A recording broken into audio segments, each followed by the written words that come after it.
Pour la délégation composée des ambassadeurs accrédités au Togo et du président de la Cour constitutionnelle, la visite du site de la nouvelle aérogare a commencé par cette maquette et sur ses planches. Les visiteurs ont d'abord eu droit à un briefing sur les plans du projet et à un aperçu du site à travers une vidéo d'animation. Voilà les voies qui sont en train de se construire. Là, vous allez monter comme à Roissy-Charles de Gaulle et vous sortez au premier étage avec la voiture. C'est une fois que la voiture va au premier étage. Vous voyez, on a mis des tapis.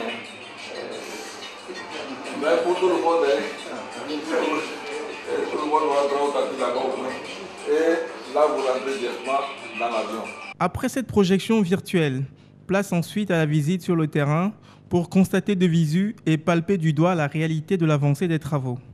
D'abord, la voie de circulation qui sera aménagée pour desservir l'aérogare, ensuite le hall d'entrée, le niveau des arrivées et celui des départs enfin.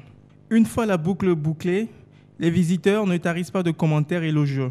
Très émerveillé par l'avancement des travaux. Je voudrais remercier l'ambassadeur de Chine de m'avoir invité pour venir voir ce joyau. Je suis très content entre les Chinois, puisque sur le chantier il y a à peu près 100 Chinois et 300 Togolais. La partie chinoise appréciait beaucoup la qualité et le travail précis des amis togolais. J'étais très impressionné, c'est la deuxième fois, au moins de 2 semaines que je viens faire une visite. Vraiment, ça c'est un joyau et ça sera le plus grand aéroport dans toute l'Afrique de l'Ouest et ça donnera un essor économique sans pair pour le Togo.